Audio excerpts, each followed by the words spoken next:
Bismillahirrahmanirrahim. Assalamualaikum warahmatullahi wabarakatuh. Waalaikumsalam warahmatullahi wabarakatuh. Yang saya hormati Ibu Dewi Motik dan adik iparnya Ibu Yani Motik selaku Ketua Umum HIPI, dan juga Bu Nita selaku Ketua Umum IWAPI, Bu Dini selaku Ketua Panitia, dan juga Pak Adi selaku anaknya mantan Ketua Umum HIPI, dan kawan-kawan saya dari Kementerian Perdagangan termasuk Pak Sekjen dan Bu Dirjen, dan juga kawan-kawan lainnya dari Kementerian Perdagangan, dan seluruh hadirin yang saya sangat hormati. Tadi saya mencermati kata-kata yang disampaikan oleh Bu Yani dan Bu Dini yang paling berarti dan melekat di benak saya tentunya terkait dengan kepentingan kita untuk bisa bersaing, dan juga kepentingan kita untuk bisa mengapresiasi karya, inovasi, karya kreatif bangsa Indonesia. Dan juga ada kata-kata yang agak sedikit menggelitik saya, yaitu Gangnam. Kebetulan beberapa hari yang lalu saya baru saja pidato di Washington DC. Saya diberikan kesempatan untuk memberikan keynote speech di hari Jumat malam yang lalu. Saya baru saja balik kemarin. Di pidato saya menyampaikan mengenai aspirasi dan cita-cita bangsa Indonesia untuk bisa menggangnamkan diri kita sendiri. Gangnam Style itu adalah cerminan dari beberapa hal, termasuk kemahiran teknologi,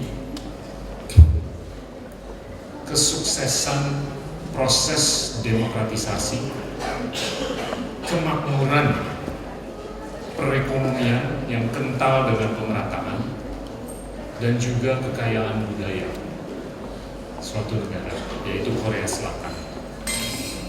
Dan di kalimat-kalimat terakhir saya mencoba membungkus aspirasi dan cita-cita bangsa dan negara Indonesia untuk bisa dalam 1-2 dekade ke depan ini bukan hanya mencapai demokrasi 2.0, tapi juga untuk bisa menggangnamkan diri kita sendiri. Dan saya ubah kata-katanya dengan kalimat gimana kita bisa menggarudakan diri kita sendiri di abad ke-21 ini.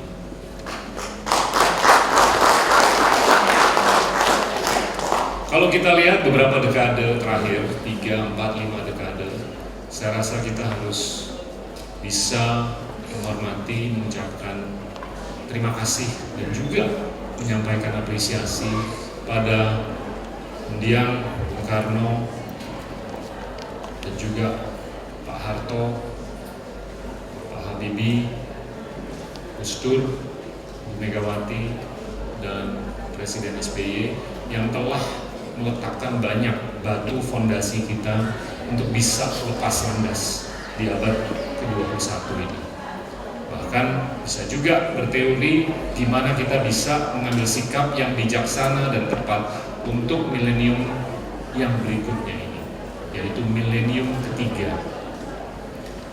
Nah, kenyataannya walaupun ekonomi kita sudah sebesar kurang lebih 10.000 triliun rupiah di tahun 2012 atau kurang lebih 1 triliun dolar, ini banyak sekali sikap-sikap yang harus diambil untuk meningkatkan kuantitas dan kualitas pasok kita.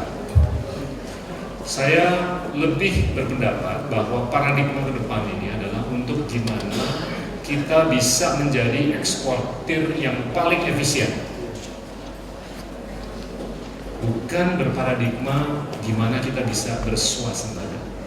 Karena kalau kita bisa berparadigma untuk bisa menjadi eksportir yang paling efisien di dunia ini, paradigma atau naratif swasembada itu otomatis merupakan byproduct atau subset dari naratif kita menjadi bangsa yang bisa membuahkan produk-produk ekspor yang paling efisien dan paling efektif di dunia ini.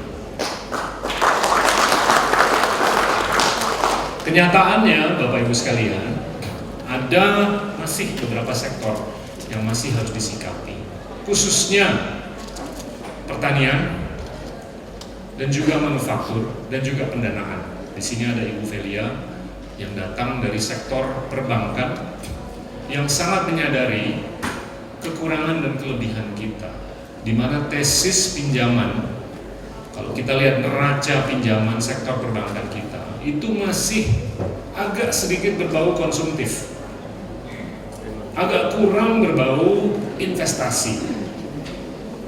Dan investasi itu kita bicara mengenai UKM dan non-UKM. Dan juga di sektor perbankan ini, suku bunga masih agak sedikit tinggi. Saya cerita di acaranya Ibu Nita beberapa minggu yang lalu bahwa suku bunga di Indonesia ini masih dan akan menjadi impediment atau kendala di starting line-nya, dimana kalau kita harus membayar 15%, kawan-kawan kita di Malaysia membayar 2%, kita sudah kalah 13% di titik awal. Nah, ini harus disikapi. Penyikapannya itu bukan menegur bankir. Penyikapannya adalah untuk gimana kita bisa memperbaiki iklim investasi kita agar peringkat negara kita ini bisa lebih bagus. Kalau peringkat negara kita lebih bagus, biaya di negara kita ini otomatis akan turun. Dan saya yakin kita nggak perlu memberikan pinjaman dengan bunga 2% untuk bisa bersaing dengan kawan-kawan kita di ASEAN. Kalau kita bisa pinjam dana dengan bunga mungkin 5-7% saja, saya yakin kita sangat bisa bersaing. Apalagi kalau kita bisa pinjam dana dengan suku bunga yang sama seperti apa yang ditawarkan oleh kakak dan adik kita di negara-negara tetangga kita yang semurah 2%. Kita akan sangat bisa menggarudakan diri kita sendiri. Nah, yang kedua, yang pertama tentunya dari sisi pendanaan. Kita harus merubah naratifnya, kita harus merubah struktur biayanya. Dari sisi manufaktur, dari sisi pertanian, ini kita harus bisa menciptakan suasana yang membuahkan semangat saing atau daya saing yang lebih tinggi daripada sebelumnya. Kalau di negara tetangga kita mereka bisa bercocok tanam dengan produktivitas 10-14 ton per hektar, jangan sampai kita hanya puas dengan 7-8 ton per hektar. Kalau kita tahu teman-teman kita di negara tetangga bisa melakukan produksi produk apapun dengan biaya yang sangat lebih murah daripada biaya yang dikenakan di Indonesia, kita harus cari tahu di luar suku bunga untuk bisa meningkatkan daya saing. Saya bercerita beberapa waktu yang lalu bahwa produk iPhone itu yang diproduksi di Tiongkok per unitnya untuk keringat dan upaya yang dilakukan di pabrik itu biayanya hanya $10. Biaya produksi iPhone itu hanya kurang lebih $10. Dijual dengan harga $400. $390 itu adalah keuntungan lebih karena kapasitas kreatif, lebih karena inovasi, lebih karena daya saing, lebih karena penyempurnaan yang sudah dilakukan oleh kawan-kawan di Amerika Serikat yang bermitra dengan kawan-kawannya mereka di Taiwan, yang juga bermitra dan mengembangkan basis produksi di Tiongkok untuk bisa membuahkan produk dengan struktur biaya yang murah sekali.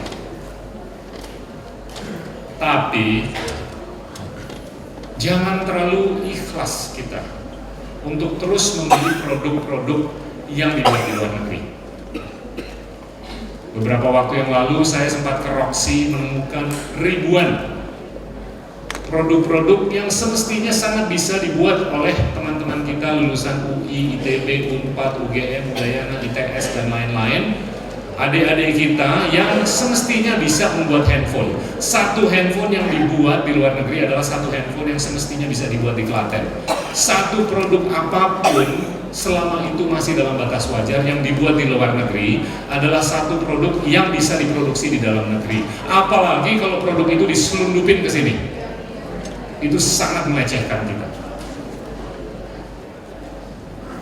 Saya juga bisa bicara sebagai mantan musisi. Tadi Ibu Yani menyampaikan bahwa creative capacity atau musik atau industri musik ini kita harus lebih bisa memberikan apresiasi pada musisi-musisi. Saya sangat setuju. Kalkulasi saya, kita atau Indonesia sebagai negara berkembang itu rata-rata konsumsi untuk musik itu per kapitanya atau per orangnya kurang lebih itu adalah $2 per tahun per orang. $2 atau Rp20.000 dikalikan 250 juta manusia itu kurang lebih 5 triliun rupiah konsumsi untuk musik. Tapi pencatatannya tahun 2012 itu hanya kurang lebih 50 miliar. Jadi kemana yang 4,5 triliun? Sorry, pencatatannya cuma 500 miliar. Kemana yang 4,5 triliun itu?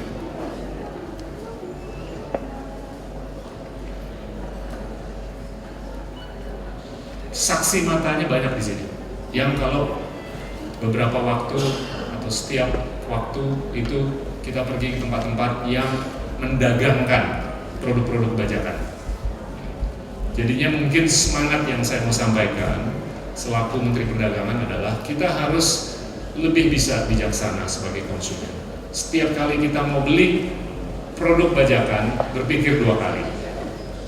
Karena setiap kali kita menyentuh barang itu, setiap kali kita mentransaksikan produk itu, ada satu musisi atau satu band yang tidak diapresiasi.